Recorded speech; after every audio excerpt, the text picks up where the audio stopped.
The morning sun cast long shadows through the tall windows of Miami-Dade Criminal Court as Detective Sarah Chun adjusted her 3-year-old daughter Lily on her lap. The courtroom was packed to capacity with reporters, law enforcement officials, and curious onlookers who had come to witness what everyone expected to be the trial of the decade. This wasn't just any drug bust. This was the case that had made national headlines, the one that every cop in Miami had been talking about for months. Sarah's hands trembled slightly as she smoothed down Lily's dark hair, the same shade as her own. The little girl sat quietly, her large brown eyes taking in the imposing courtroom with its mahogany panels and brass fixtures. Lily hadn't spoken a single word in the 2 years since that terrible night when her father, Detective Marco Chun, had been gunned down by cartel members during what was supposed to be a routine traffic stop. The trauma had stolen her voice, leaving her locked in a world of silence that no amount of therapy had been able to break. "Ladies and gentlemen, please rise for the Honorable Judge Patricia Martinez," announced the bailiff, his voice echoing through the chamber. The entire courtroom rose as one, a sea of dark suits and uniforms creating a wall of anticipation. Judge Martinez, a stern woman in her 50s with silver-streaked hair, took her place behind the bench with the gravity befitting such a momentous case. At the prosecution table sat Janet Williams, Miami's most feared district attorney, her red blazer, a stark contrast against the somber atmosphere. She had built her career on cases like this one, and everyone knew she had her sights set on the mayor's office. A conviction here would virtually guarantee her political future. Her perfectly manicured fingers drummed silently against her leather briefcase, which contained evidence that promised to put away some of the most dangerous criminals in South Florida for life. The defense table told a different story entirely. Carlos Rivera, the city's most expensive criminal defense attorney, sat beside his clients with the confidence of a man who had never lost a case involving drug charges. His clients, 3 men in orange jumpsuits with dead eyes and tattoos covering their arms, had been caught with $50 million worth of pure Colombian cocaine hidden in a supposedly legitimate shipping container at the port of Miami. But the real star of this courtroom drama stood near the witness box, his tail wagging slightly as court officials prepared for the day's proceedings. Canine Officer Max, a magnificent German shepherd with a glossy black and tan coat, was arguably the most decorated police dog in the state of Florida. His handler, Sergeant Rick Torres, beamed with pride as photographers captured images of the dynamic duo that had become the poster children for effective law enforcement. Max's reputation was legendary throughout the department. In his 5-year career, he had never given a false positive, never missed a drug detection, and had been responsible for seizures totaling over $200 million in narcotics.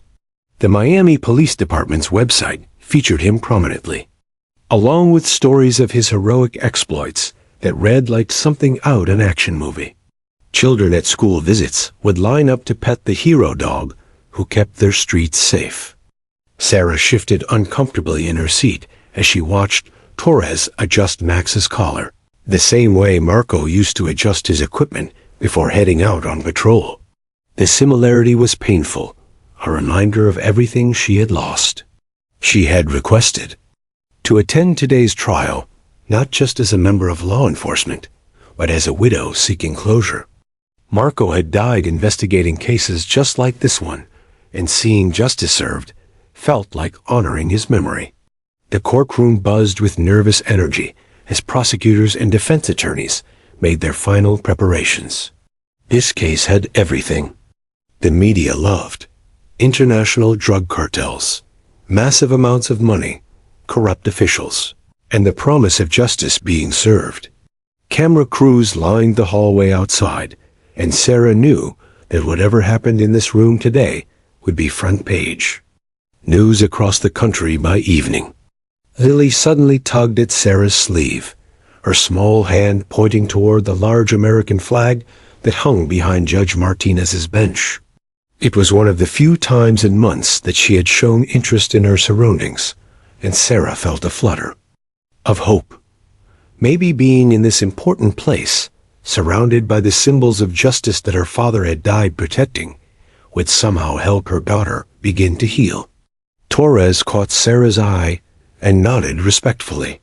He had worked with Marco on several cases and had attended the funeral, offering condolences and promising to catch the killers.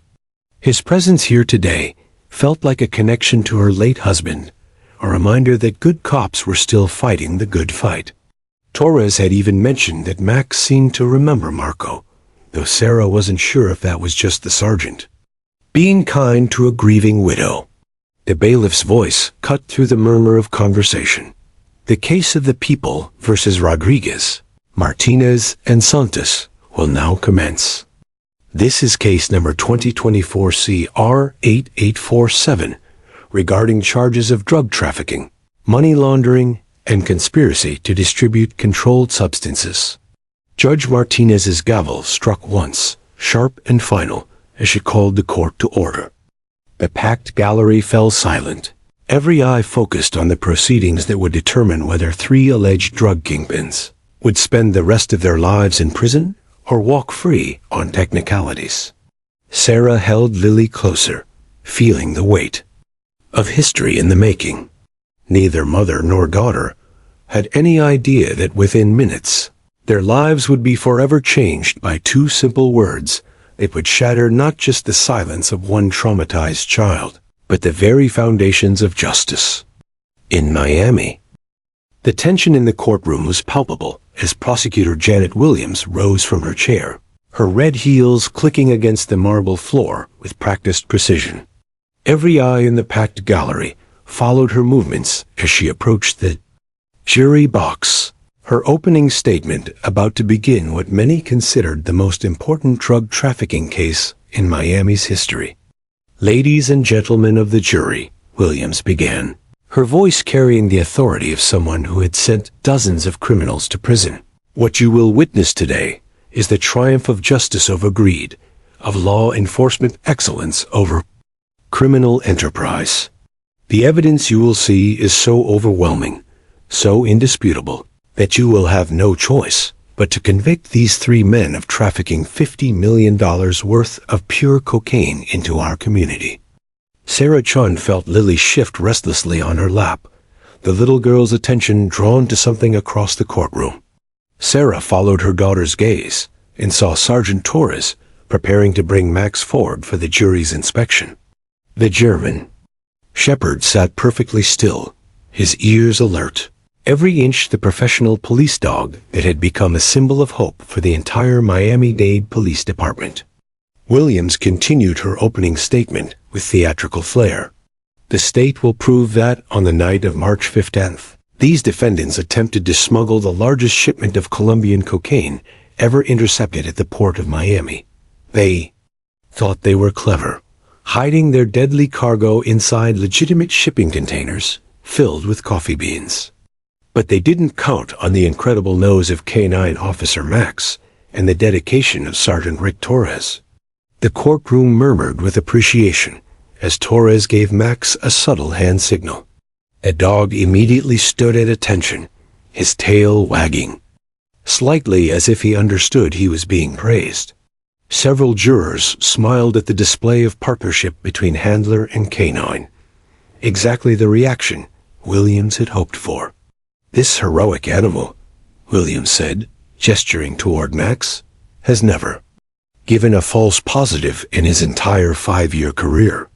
His detection abilities are so precise, so reliable, that his nose is literally more accurate than any machine science has invented. When Max alerts to the presence of narcotics, you can bet your life that drugs are present." Lily suddenly tensed. In Sarah's arms, her small body going rigid as Max was led closer to the jury box. Sarah felt her daughter's heartbeat quicken and wondered if the formal courtroom setting was triggering memories of her father's funeral, which had been filled with similar uniforms and ceremony. Defense attorney Carlos Rivera watched Williams's performance with the calculating eyes of a predator, waiting for the perfect moment to strike. He had defended enough drug cases to know that canine evidence, while impressive to juries, could be challenged on technical grounds. But today, he sensed something different in the air, an electricity that suggested this case might not go according to anyone's script. As Williams reached the climax of her opening statement, Torres led Max directly in front of the jury box. For a closer inspection, the dog's powerful presence filled the space, his dark eyes scanning the room with professional alertness. Several jurors leaned forward to get a better look at the famous police dog they had read about in newspapers. "This is Officer Max," Williams announced proudly, "the most decorated canine unit in the history of—" The sound that interrupted her was unlike anything anyone in that courtroom had ever heard. It started as a small whimper, barely audible above the hum of the air conditioning, but within seconds, it grew into something much more powerful, much more desperate. "Murder dog!" The words exploded from Lily's tiny lungs with the force of 2 years of suppressed trauma finally finding its voice. Every head in the packed courtroom turned toward the gallery where Sarah sat, her face white with shock as her daughter pointed directly at Max with a shaking finger. "Murder dog! Murder dog!"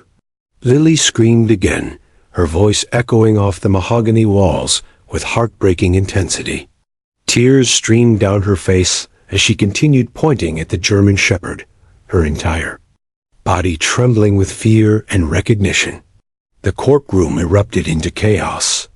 Judge Martinez's gavel banged frantically against her bench as reporters jumped to their feet, cameras flashing, everyone trying to understand what they had just witnessed. Bailiffs moved quickly to restore order, while defense attorney Rivera's eyes widened with the realization that something extraordinary had just happened to his case. "Murder dog! Murder dog!" Lily's cries continued, her voice growing hoarser, but no less urgent. Sarah tried to calm her daughter, but the 3-year-old was inconsolable, her finger never wavering from its target. Max, for his part, seemed confused by the commotion, his ears flattening against his head as he looked back and forth between the screaming child and his handler. Sergeant Torres's face had gone pale, his usual confident demeanor cracking as he struggled to control Max, who was becoming increasingly agitated by Lily's screams. The dog began whining and pacing, displaying behavior completely unlike his normal professional composure. "Order! Order in my courtroom!" Judge Martinez shouted over the din, her gavel working overtime as reporters shouted questions and spectators rose from their seats to get a better view of the drama unfolding before them. William stood frozen at the prosecution table, her carefully rehearsed opening statement forgotten as she watched her star case descend into unprecedented chaos. The jury members sat in stunned silence, some covering their mouths in shock as they witnessed a traumatized child's desperate attempt to communicate something that had clearly terrified her beyond words. Rivera was the first attorney to recover his composure. Rising quickly from his seat, he called out above the noise, "Your Honor, I move for an immediate recess." This child's reaction to the state's key evidence clearly indicates there are serious questions about the reliability of this K-9 unit that must be investigated before we proceed. Sarah's world spun as she held her sobbing daughter, trying to process what had just happened. Lily hadn't spoken in 2 years, and her first words were an accusation against the police department's most celebrated dog. As the courtroom continued to buzz with confusion and speculation, one thought crystallized in Sarah's mind with terrifying clarity. Her daughter was trying to tell them something about Max, something that could change everything they thought they knew about her husband's death and the case they were all here to witness. The judge's chambers felt like a sanctuary compared to the chaos that had erupted in the courtroom 30 minutes earlier. Judge Patricia Martinez sat behind her mahogany desk, her usual stern demeanor softened by concern as she watched Dr. Elena Rodriguez kneel beside little Lily Chun on the carpeted floor.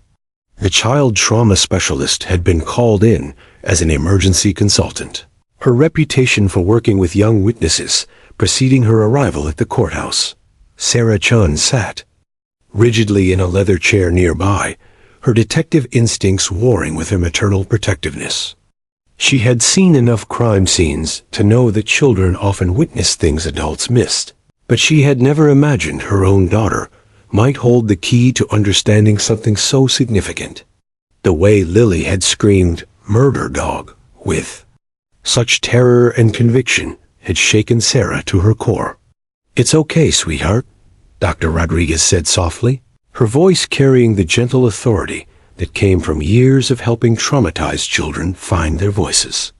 She had brought a small collection of toys and drawing materials, tools she used to help young minds process experiences too horrible for words.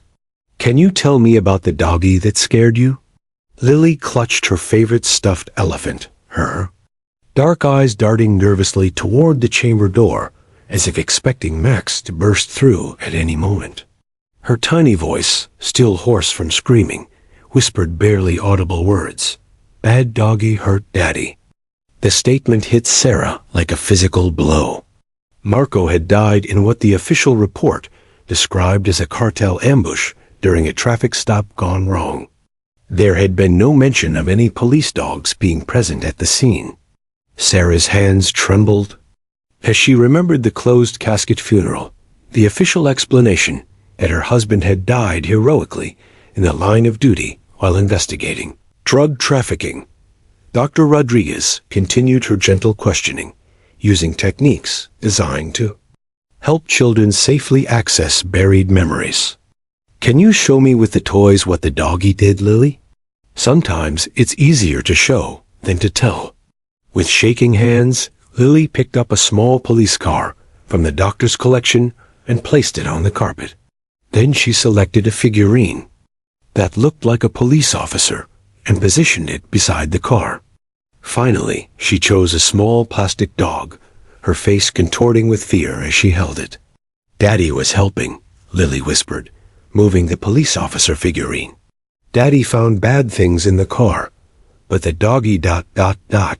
Her voice trailed off as tears began streaming down her cheeks. Sarah leaned forward, her heart racing as she realized her daughter had witnessed Marco's final moments. "Where were you, baby? How did you see Daddy?" "Behind the big tree," Lily said, pointing to an imaginary spot in the room. "Playing hide and seek in the park. Daddy said wait by the tree while he checked the bad car." Dr. Rodriguez exchanged a meaningful glance with Sarah. Riverside Park was located directly across from the industrial area where Marco's body had been found. If Lily had been playing there that night, she would have had a clear view of the traffic stop that allegedly claimed her father's life. "What did the doggy do to Daddy?" Dr. Rodriguez asked gently, her professional training keeping her voice steady despite the gravity of what they were uncovering. Lily's small hands made the plastic dog attack the police officer figurine, knocking it down with violent intensity. "The doggy bit Daddy." The man in uniform said, "Sick him, and the doggy hurt Daddy bad." Then the loud noises came. Bang, bang, bang. Sarah's blood ran cold. The official report stated that Marco had been killed by cartel members, but Lily's recovered memory painted a completely different picture. A police handler had ordered a K9 to attack her husband, followed by gunshots that finished the job. "Can you remember what the man with the doggy looked like?" Dr. Rodriguez pressed gently. Lily picked up another figurine, this one wearing a police uniform with sergeant stripes. He had the shiny badge like Daddy, but he was bad. He told the doggy to hurt Daddy, then he made the loud noises with his gun. The implication was staggering. Sergeant Torres, the same man who had been presenting Max as a hero in the courtroom, appeared to be the one who had orchestrated Marco's murder. But why would a decorated police officer kill a fellow cop? Dr. Rodriguez helped Lily continue processing her memories through play therapy. As the session progressed, more details emerged. Lily remembered seeing her father discover drugs in a car during what she thought was a routine traffic stop. She remembered Marco making a phone call, sounding excited about catching the bad guys. But then Torres had arrived with Max, and everything had gone horribly wrong. The sergeant said Daddy was asking too many questions, Lily whispered, manipulating the toys to recreate the scene. He said Daddy was going to ruin everything. Then he let the doggy loose. Sarah felt physically sick as the pieces began falling into place. Marco hadn't been killed by cartel members. He had been murdered by corrupt cops who were working with the cartels. Torres had used Max not as a drug detection tool, but as a weapon to silence an honest officer who had gotten too close to the truth. "Why didn't you tell anyone about this before, sweetheart?" Sarah asked, though she suspected she knew the answer. "The doggy scared me," Lily said simply. "And the man said if I ever told anyone, the doggy would come for me too. He said murder doggies always find little girls who tell secrets." Dr. Rodriguez's professional composure cracked slightly as she realized the depth of trauma this child had endured. Not only had Lily witnessed her father's murder, but she had been threatened into silence by the very person who had killed him. The selective mutism hadn't been just a response to trauma. It had been a survival mechanism. As the session continued, Sarah's mind raced with the implications. If Torres was corrupt enough to murder a fellow officer, what else was he capable of? How many other cases had he manipulated? How many innocent people were sitting in prison because of his lies, while real criminals walked free under his protection? The courtroom drama they had witnessed was just the beginning. Sarah realized that her daughter's 2 words hadn't just broken a silence. They had potentially exposed a corruption conspiracy that could reach the highest levels of the Miami Police Department. FBI Special Agent Marcus Williams arrived at the Miami-Dade courthouse with the urgency of someone who understood that lives hung in the balance. His silver hair and weathered face spoke of decades spent investigating police corruption, but he had never encountered a case where a 3-year-old's testimony could potentially unravel an entire criminal network embedded within law enforcement itself. Sarah Chun sat in the secure conference room, her laptop open to files she had never seen before, files that had been hidden in Marco's personal cloud storage under an encrypted folder labeled Insurance Policy. Her hands shook as she scrolled through photographs, audio recordings, and financial documents that painted a picture of corruption so vast it took her breath away. "Your husband was building a case against what we now believe is a multi-million-dollar operation," Agent Williams explained, his voice grave as he reviewed Marco's evidence. He had been investigating irregularities in drug seizures for months before his death. "Look at this spreadsheet he compiled." Sarah's eyes widened as she studied Marco's meticulous documentation. Her husband had tracked dozens of cases where Sergeant Torres and Max had allegedly found drugs, but the evidence had mysteriously disappeared from the property room, or the seizure amounts had been dramatically reduced between the initial report and the final court filing. In case after case, millions of dollars worth of narcotics had simply vanished. Marco figured out that Torres wasn't just corrupt, he was running a sophisticated theft operation.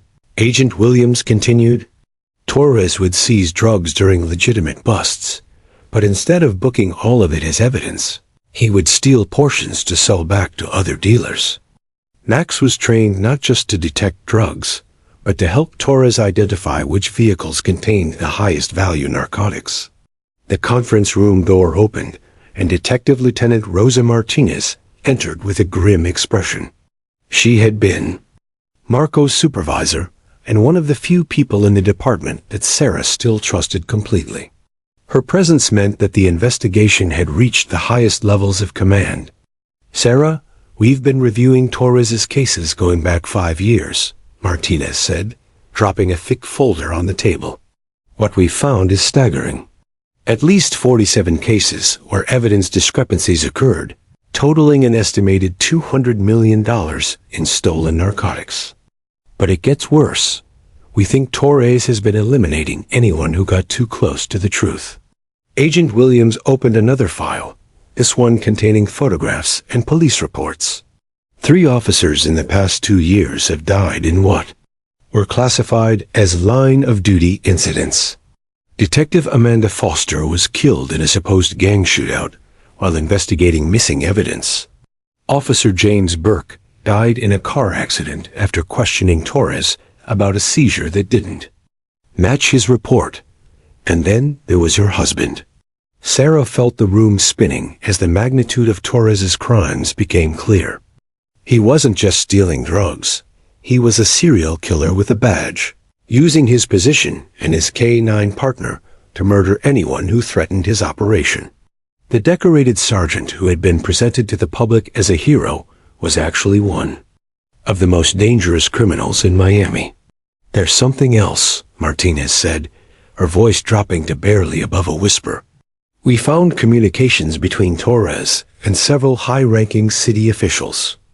This corruption reaches into the mayor's office, the district attorney's office, and at least 6 other police precincts. Torres wasn't working alone. He was part of a network. Agent Williams pulled up financial records on his tablet, showing Sarah bank statements that made her gasp. Torres had accumulated over $8 million in offshore accounts, far beyond what any police sergeant could legitimately earn. The money trail showed regular deposits corresponding to major drug busts, confirming that he had been systematically stealing evidence for years. The most disturbing part, Agent Williams continued, is what we found in Max's training records. Torres didn't just use traditional K-9 training methods. He incorporated attack commands that aren't part of standard police dog protocols. Max was essentially trained to be an assassin disguised as a drug detection dog. Sarah thought about Lily's testimony, how her daughter had described Torres ordering Max to attack Marco. The official report had claimed that cartel members killed her husband, but the truth was far more sinister. Torres had used his own K-9 partner as a murder weapon, then staged the scene to look like a cartel hit. We need to move fast, Martinez said urgently. Torres doesn't know yet that we have Marco's hidden files, but once word gets out about Lily's testimony and the investigation, he'll realize his cover is blown. Men like Torres don't go quietly. They eliminate threats. As if summoned by her words, Sarah's phone buzzed with a text message from an unknown number. Your daughter said too much today. Some secrets should stay buried with the dead. Stop digging or join your husband. The blood drained from Sarah's face as she showed the message to Agent Williams. The threat was clear. Torres knew that his carefully constructed facade was crumbling, and he was prepared to kill again to protect himself. We need to get you and Lily into protective custody immediately, Agent Williams said, already reaching for his radio. Torres has nothing left to lose now, and he's proven he's willing to kill cops who get in his way. Sarah's mind raced with the implications. The drug trafficking case that had brought them all to court that morning was just the tip of the iceberg. Torres had been using his position to build a criminal empire, stealing evidence, eliminating witnesses, and corrupting the very system he had sworn to protect. But now, thanks to her brave daughter's recovered memories, the truth was finally coming to light. The question was, could they expose the full scope of Torres's crimes before he silenced them forever? With millions of dollars at stake and a network of corrupt officials protecting him, Torres would have resources and allies that Sarah could barely imagine. The battle for justice was just beginning, and Sarah realized that she and Lily were now the primary targets in a war they never knew they were fighting. The FBI safe house on the outskirts of Miami looked ordinary from the outside. a modest two-story home in a quiet suburban neighborhood, where children rode bicycles and families walked their dogs. But Sarah Chun knew that behind its unremarkable facade lay bulletproof windows, reinforced doors, and enough surveillance equipment to monitor a 6-block radius. It had been 12 hours since Agent Williams had rushed her and Lily into protective custody, and already their lives had been turned upside down. Lily sat on the living room floor, coloring in a book that one of the female agents had bought for her, seemingly oblivious to the armed guards positioned throughout the house. But Sarah noticed how her daughter's hand trembled slightly every time she picked up the black crayon, and how she flinched at every unexpected sound. The trauma of remembering her father's murder was compounding with the terror of being hunted by the same man who had killed him. Sarah's phone had been buzzing constantly with calls from unknown numbers, each one more threatening than the last. The FBI had traced several of them to burner phones purchased with cash. But the messages were clear. Torres and his network knew exactly where the investigation stood, and they were prepared to do whatever it took to stop it. Agent Williams entered the room with Detective Lieutenant Martinez, both wearing grim expressions that immediately put Sarah on edge. Williams carried a tablet displaying what appeared to be surveillance footage, while Martinez held a thick file folder that she set down with deliberate care. "Sarah, we need to show you something," Agent Williams said, his voice carrying the weight of someone about to deliver devastating news. "Torres made his first move 3 hours ago. He's not just threatening you, he's actively hunting you." The tablet screen showed grainy black and white footage from a traffic camera near Sarah's apartment building. The timestamp indicated 2:47 a.m., just 5 hours after they had entered protective custody. A dark SUV was parked across the street, and even in the low-resolution image, Sarah could make out the silhouette of a large dog in the back seat. "That's Torres's personal vehicle," Martinez explained. "He sat outside your apartment for 47 minutes, probably waiting to see if you'd come home. We have agents watching the building, but this shows how desperate he's become. He's willing to risk exposure by personally conducting surveillance." Agent Williams swiped to the next video. This one from a camera outside Lily's daycare center. The same SUV was parked in the visitor lot, with Torres himself visible walking around the building's perimeter. The footage showed him testing doors and windows, clearly planning some kind of assault.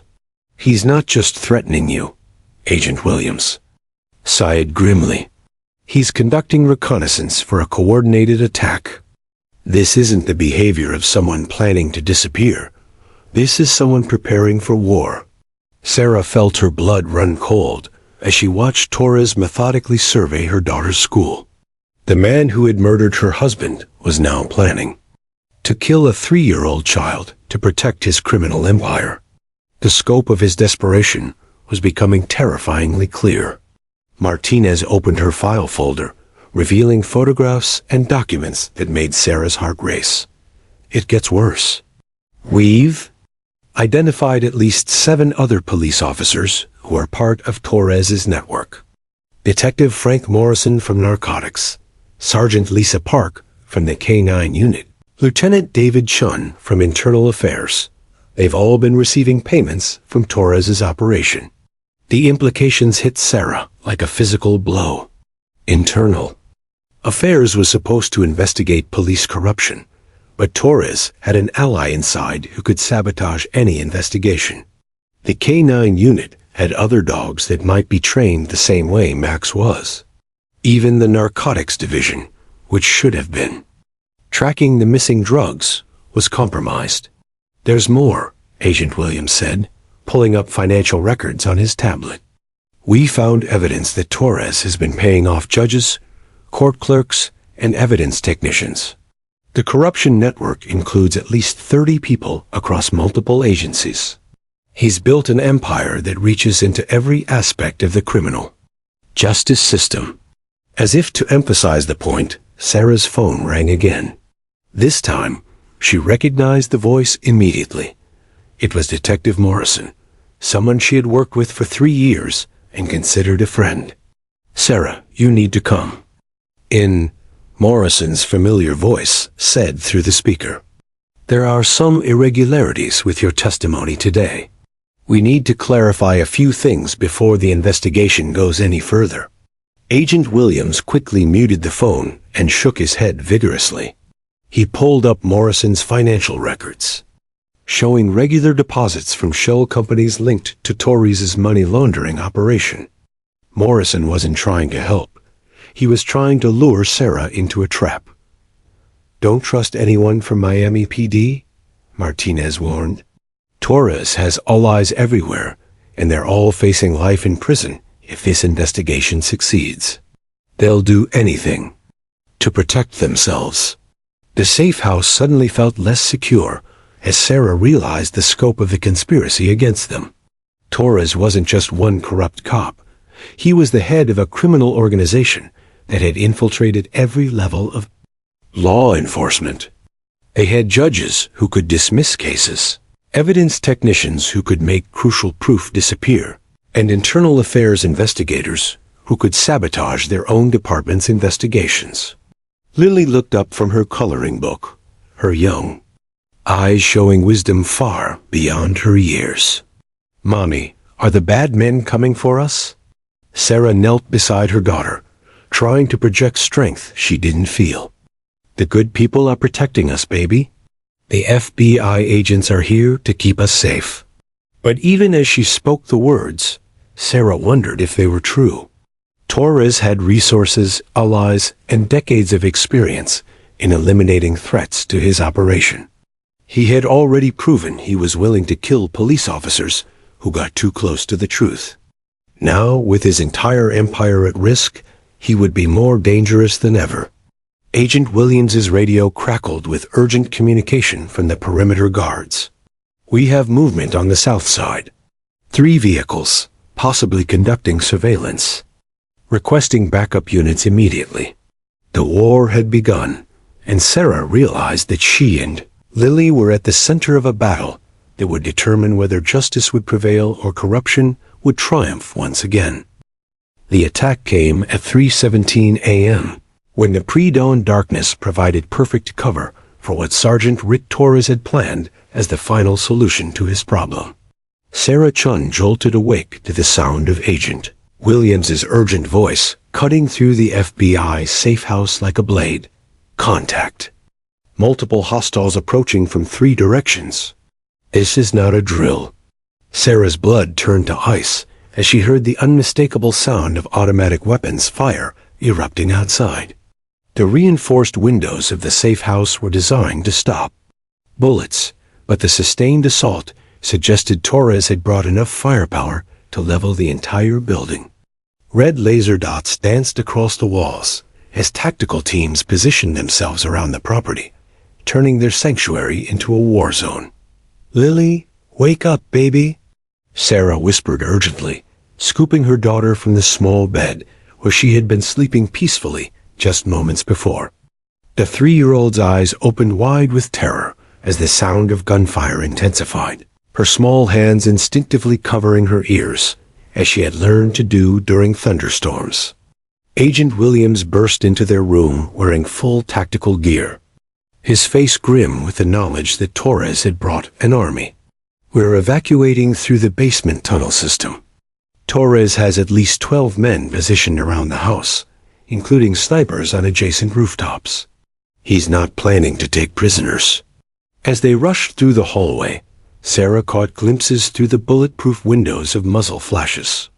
In the darkness, Torres had transformed the quiet suburban neighborhood into a battlefield, his desperation driving him to risk everything in one final gambit to silence the only witnesses who could destroy his empire.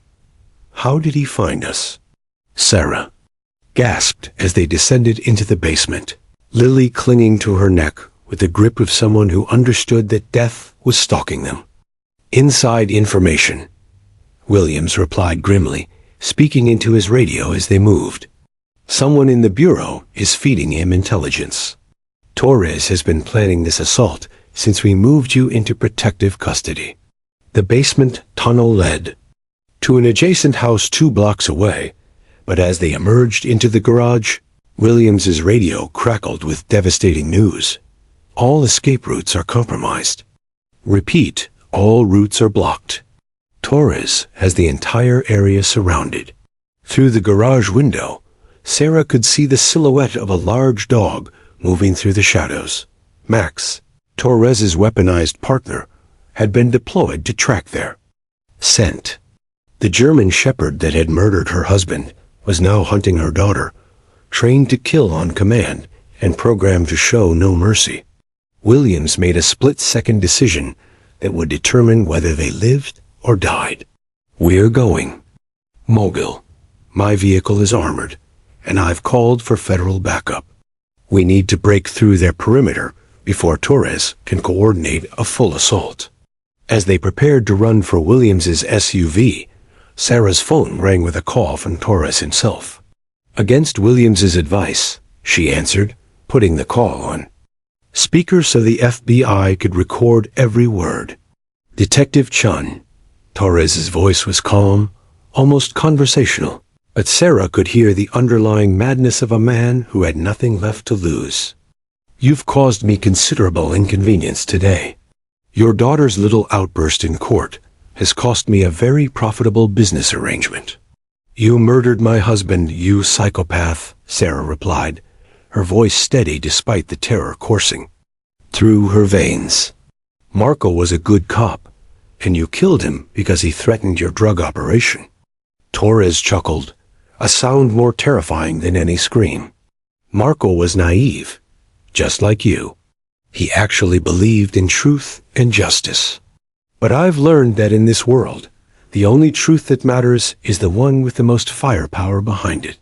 The sound of an explosion rocked the safe house, sending debris flying as Torres's team used tactical charges to breach the reinforced doors. Williams grabbed Sarah and Lily, rushing toward his vehicle as the sounds of combat grew closer. I'm going to give you one chance, Torres continued over the phone, his voice growing more menacing with each word. Walk out that front door with your daughter, and I'll make it quick. Keep running, and I'll let Max hunt you down slowly. He remembers your scent from that night 2 years ago, and he's been eager for a reunion. Sarah's mind flashed to Lily's recovered memory of Torres ordering Max to attack Marco. The same dog that had torn her husband apart was now being used to terrorize a 3-year-old child who had witnessed the crime. As they reached Williams's armored SUV, the agent's radio exploded with chatter from backup units still 15 minutes away. Torres had timed his assault perfectly, striking during the gap between shift changes when federal resources were stretched. Thin, get in. Now! Williams shouted as bullets began striking the vehicle's reinforced panels. Sarah dove into the back seat with Lily as the engine roared to life. Through the rear window, she could see Torres himself emerging from the shadows. Max at his side, both predators closing in for the kill. The SUV lurched forward, tires squealing as Williams floored the accelerator toward the perimeter of Torres's trap. But as they approached the street, a black helicopter appeared overhead, spotlights blazing as it descended to block their escape. Root. Jesus Christ, Williams muttered, realizing the scope of Torres's operation. He's got air support. This isn't just corruption.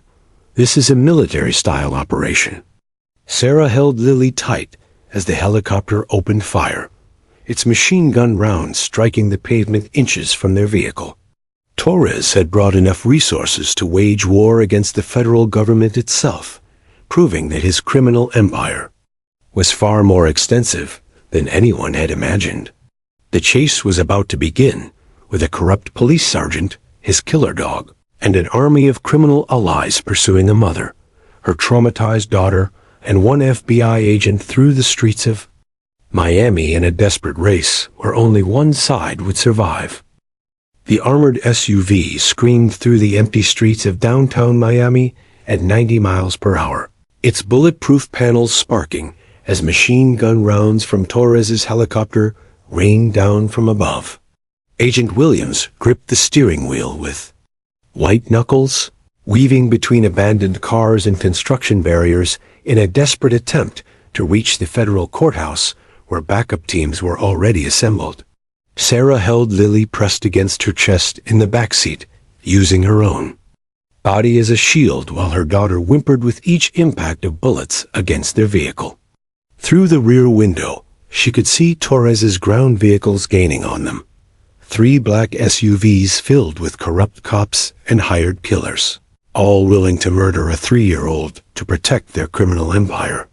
The courthouse is 8 blocks ahead, Williams shouted over the deafening noise of rotor blades and gunfire. Federal marshals have established a perimeter. If we can reach it, we'll be safe. But even as he spoke, Sarah could see that Torres had anticipated their destination. The corrupt sergeant's voice crackled through their radio, having somehow breached FBI communications. Did you really think the courthouse would save you? I own half the security guards and 3 of the federal judges.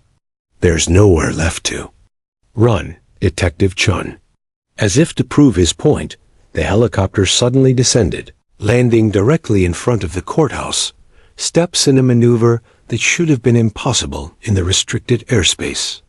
Torres emerged from the aircraft with Max at his side, both silhouetted against the building's floodlights like demons materializing from hell itself. Williams made a split-second decision that would determine their fate. Instead of continuing toward the courthouse, he yanked the steering wheel hard left, sending their SUV into a controlled skid toward the old Miami Marine Stadium, an abandoned concrete structure where Torres would lose the tactical advantage of his helicopter and backup vehicles. What are you doing? Sarah screamed as they crashed through construction barriers and raced down the empty causeway toward the derelict stadium. Leveling the playing field, Williams replied grimly. Torres has resources, but he's also got an ego. He'll want to finish this personally, especially with the girl who can destroy him. The stadium's concrete structure will neutralize his air support and force a ground confrontation. The abandoned stadium loomed before them like a concrete fortress, its empty stands and crumbling walls offering both cover and danger. Williams drove straight through the main entrance, the SUV's reinforced bumper smashing through rusted gates as they entered the arena where countless baseball games had once been played.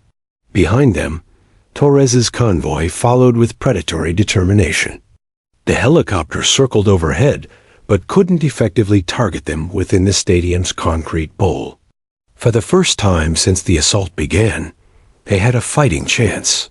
Williams brought the SUV to a stop behind home plate, the symbolic center of what was about to become the most important battle of their lives. Sarah, I need you to take Lily and get to the upper concourse. There are federal agents positioned throughout the structure. Find them and stay hidden until this is over. I'm not leaving you to face Torres alone, Sarah protested, her detective instincts warring with her maternal protective drive. Yes, you are, Williams said firmly, handing her his backup weapon. Because if I don't stop him here, he'll never stop hunting your daughter. This ends tonight, one way or another. As Sarah reluctantly took Lily toward the stadium's upper levels, Torres's voice echoed through the concrete structure, amplified by the acoustics designed to carry the sound of cheering crowds. Detective Chun, bring me the girl, and I'll let you live long enough to see her grow up in witness protection. Keep hiding, and I'll let Max tear her apart, just like he did to your husband. Sarah's blood boiled at the taunt, but she forced herself to focus on reaching safety. As she climbed the concrete steps with Lily in her arms, she could hear Torres and his men spreading throughout the stadium, their tactical lights cutting through the darkness as they methodically searched every section. From her hiding position in the upper deck, Sarah watched in horror as Torres released Max with a single command: find the girl. The German shepherd immediately began tracking their scent, his nose leading him unerringly toward their location. Despite the maze of concrete corridors and abandoned concession stands. But as Max approached their hiding spot, something unexpected happened. Lily, who had been silent and terrified throughout the entire ordeal, suddenly stood up and walked toward the edge of their concealment. Before Sarah could stop her, the 3-year-old spoke in a clear, strong voice that carried throughout the stadium. "Max, sit." The effect was instantaneous and shocking. The trained killer dog, who had been programmed to hunt and destroy on command, suddenly stopped in his tracks. His tail began to wag hesitantly as he looked up at the small child who had spoken to him not with fear, but with the innocent authority that only children possess.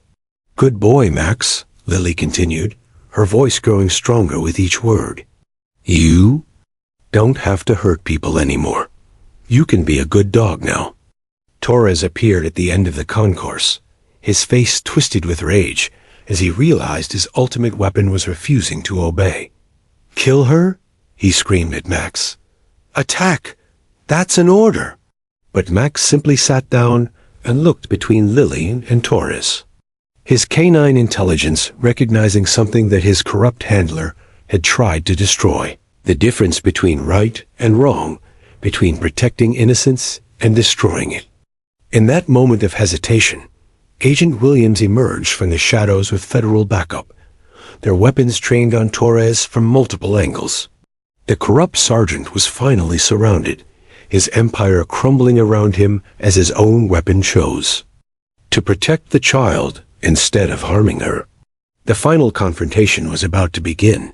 But for the first time since this nightmare started, Sarah dared to hope that justice might actually prevail. The abandoned Miami Marine Stadium fell silent except for the sound of Torres's heavy breathing echoing through the concrete corridors. Surrounded by federal agents with their weapons drawn, the corrupt sergeant who had terrorized an entire city finally faced the consequences of his crimes. But even cornered like a rabid animal, Torres wasn't finished fighting. "You think this ends here?" Torres snarled, his hand moving slowly toward the detonator clipped to his vest. "I've rigged this entire stadium with explosives. If I can't walk out of here, then nobody does. That includes your precious little witness." Agent Williams's blood ran cold as he realized Torres had planned for this contingency. The man who had murdered fellow police officers and stolen millions in drug money was prepared to commit mass murder rather than face justice. Through his earpiece, Williams could hear bomb squad technicians confirming Torres's threat. They had detected multiple explosive devices throughout the stadium structure. Sarah watched in horror from the upper concourse as Torres revealed the full extent of his desperation. Her 3-year-old daughter, who had finally found the courage to speak after 2 years of silence, was now standing in the shadow of a man willing to blow up an entire building to silence her testimony. But Lily Chun, despite her young age, seemed to understand something that all the adults around her had missed. She walked slowly toward Torres, ignoring Sarah's whispered pleas to stay back, and looked directly into the eyes of the man who had murdered her father. "Why did you hurt my daddy?" Lily asked, her small voice carrying through the stadium with heartbreaking clarity. "Daddy was trying to help people. He was a good policeman." For a moment, something flickered across Torres's face, a shadow of the man he might have been before greed and corruption had consumed his soul. But the moment passed quickly, replaced by cold calculation as he raised the detonator higher. "Your daddy was weak," Torres replied, his voice dripping with contempt. "He believed in fairy tales about justice and doing the right thing. I showed him what the real world looks like." "No," Lily said firmly, her voice growing stronger with each word. "You showed him what scared people do when they can't be brave anymore. My daddy wasn't scared of you. That's why you had to use Max to hurt him." At the mention of his name, Max whined softly and moved closer to Lily, his body language protective rather than aggressive. The German shepherd that had been trained as a weapon was making a choice. The same choice that Torres had been too cowardly to make years earlier when corruption first tempted him. Agent Williams saw his opportunity as Torres's attention focused on the child. With practiced precision, he activated a signal that sent FBI snipers positioned throughout the stadium into motion. Red laser dots appeared on Torres's chest as federal marksmen acquired their targets.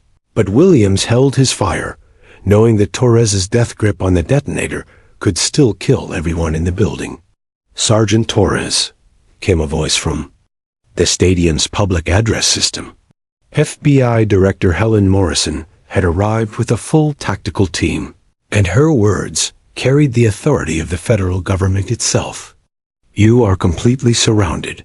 Your helicopter has been grounded, your associates are in custody, and your offshore accounts have been frozen. This is your last chance to surrender peacefully." Torres laughed, a sound devoid of humanity or hope. "Surrender to what? Life in prison? Death row? I'd rather take all of you with me, starting with the little brat who ruined everything."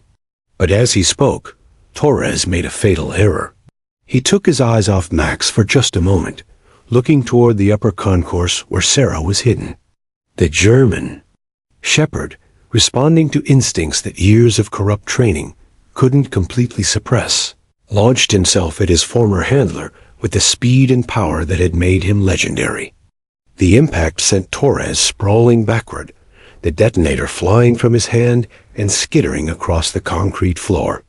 Agent Williams dove for the device, while Max pinned Torres to the ground, not with the vicious attack he had been trained to deliver, but with the restraining hold that police dogs were supposed to use, holding a suspect without causing unnecessary harm. "Good boy, Max," Lily called out, clapping her hands as she watched the dog she had once feared now protecting everyone in the stadium. "You remembered how to be good." As Williams secured the detonator and bomb squad technicians began disarming the explosive devices, Torres was taken into federal custody with charges that would ensure he never saw freedom again. The man who had built a criminal empire using his badge as cover was finally facing justice for the murder of Detective Marco Chan and at least 6 other officers who had threatened his operation. 6 months later, Sarah Chun stood in the same Miami courthouse where this entire ordeal had begun, but this time she was there to witness justice being served rather than corruption being exposed. Torres had been sentenced to life without parole for multiple counts of first-degree murder, drug trafficking, money laundering, and conspiracy. His network of corrupt officials had been systematically dismantled, with 37 people receiving federal prison sentences. Lily sat beside her mother in the gallery, no longer the silent, traumatized child who had pointed at a police dog and screamed, "Murder dog." She was speaking regularly now, attending a special school for gifted children, and had even testified via video link at Torres's trial, the youngest witness in federal court history, whose testimony had helped secure justice for her father and countless other victims. Max had been retrained and now worked as a therapy dog at a children's hospital, helping young patients overcome trauma and fear. The animal that had once been weaponized for murder was now healing the innocent, completing a redemption arc that proved even the most damaged souls could find their way back to goodness. Sarah had been promoted to head the new Police Integrity Division, a federal task force dedicated to investigating law enforcement corruption. Her first case had exposed a network of dirty cops in Chicago, and her reputation as someone who would never compromise on justice had spread throughout law enforcement communities nationwide. As they left the courthouse after Torres's sentencing, Lily looked up at her mother with eyes that sparkled with hope rather than fear. "Mommy, do you think Daddy would be proud of us?" Sarah knelt down and hugged her daughter tightly, tears of grief and gratitude mingling on her cheeks. "Yes, baby. Daddy would be very proud. You found your voice, and you used it to make sure the bad guys couldn't hurt anyone else. The two simple words that had started this journey, murder dog, had ultimately led to justice, not just for Marco Chun, but for every honest police officer who had ever stood against corruption. Sometimes the smallest voices carry the greatest power, and sometimes the most broken things can be healed by the courage to speak the truth.